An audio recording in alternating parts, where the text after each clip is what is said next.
हर मजाक, हर मखौल, हर अपमान को सहते हुए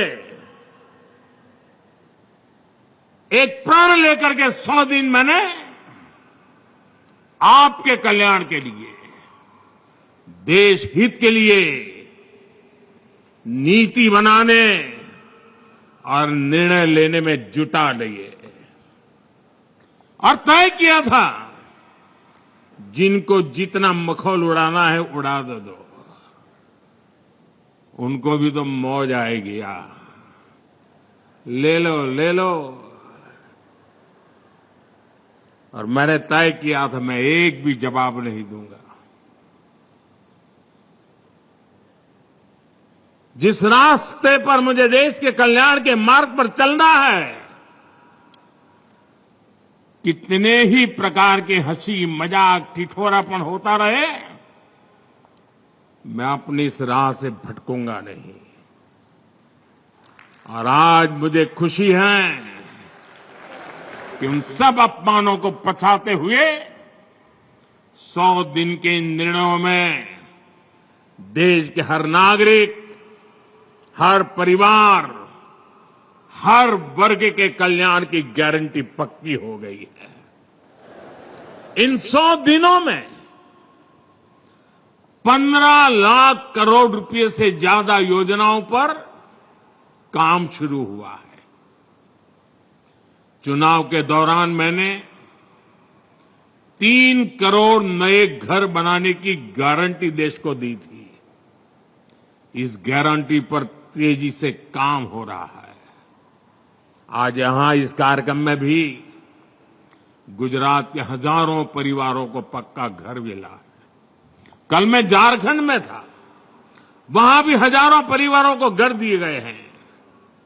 गांव हो या शहर, हम सभी को बेहतर जिंदगी जीने के लिए व्यवस्थाएं जुटाने में लगे हैं।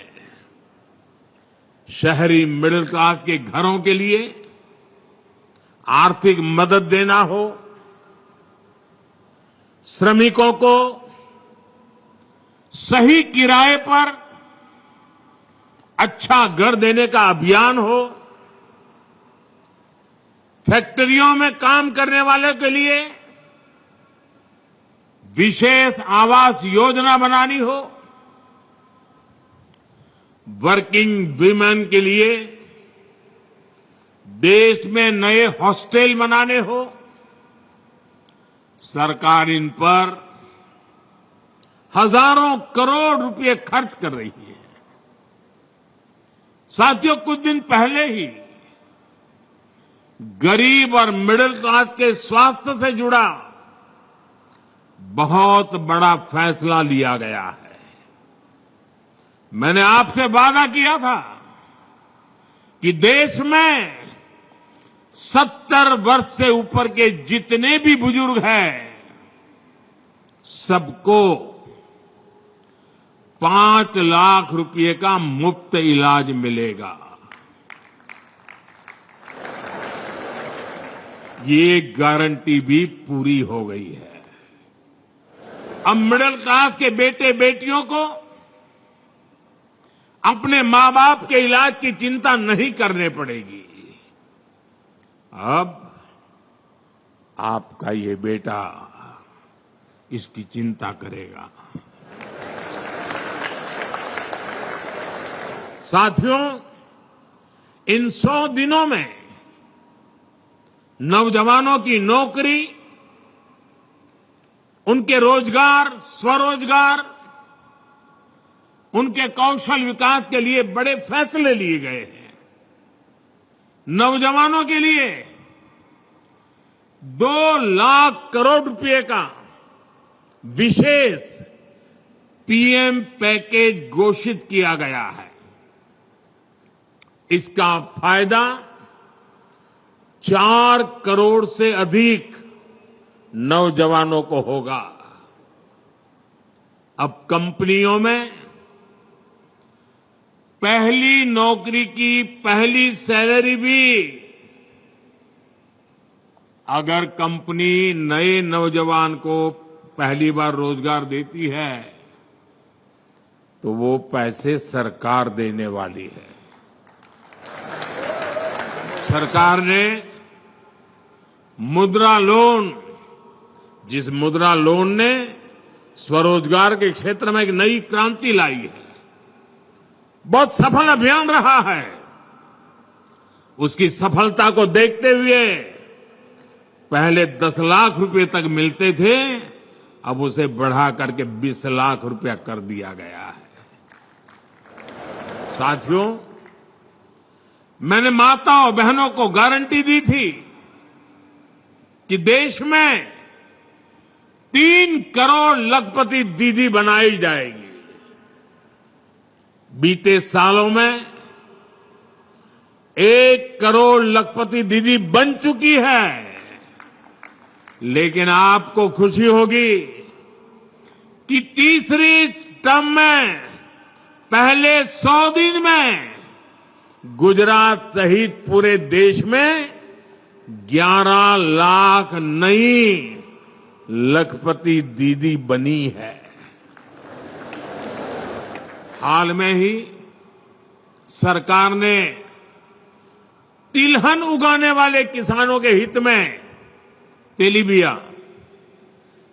उनके हित में भी बड़ा फैसला लिया है। ये फैसला इसलिए लिया गया है ताकि देश के किसान, हमारे तिलहन किसानों को बढ़े हुए एमएसपी से भी ज्यादा कीमत मिले, तिलहन किसानों को फायदा हो। इसके लिए विदेशी तेल के आयात पर शुल्क बढ़ाया गया है। इससे सोयाबीन और सूरजमुखी जैसी फसलें उगाने वाले किसानों को बहुत लाभ होगा और देश को खाद्य तेल में आत्मनिर्भर बनाने के मिशन को भी गति मिलेगी। सरकार ने बासमती चावल और प्याज के निर्यात पर भी जो रोक लगी हुई थी उसे भी हटा दिया है। इससे विदेशों में भारत के चावल और प्याज की मांग बढ़ी है। इस निर्णय से भी देश के करोड़ों किसानों को फायदा होगा। साथियों, बीते 100 दिनों में रेल, रोड, पोर्ट, एयरपोर्ट और मेट्रो से जुड़े दर्जनों प्रोजेक्ट्स को स्वीकृति दी गई है। इसकी झलक आज के इस कार्यक्रम में भी दिख रही है, वीडियो में भी बताया गया। यहां गुजरात में कनेक्टिविटी से जुड़े ढेर सारे प्रोजेक्ट्स का शिलान्यास या लोकार्पण हुआ है। थोड़ी देर पहले मैंने मेट्रो से गिफ्ट सिटी स्टेशन तक सफर किया। इस दौरान अनेक लोगों ने अपने अनुभव साझा किए। अहमदाबाद मेट्रो के विस्तार से हर कोई खुश है। 100 दिनों के अंदर देश भर के अनेक शहरों में मेट्रो के विस्तार से जुड़े निर्णय लिए गए हैं।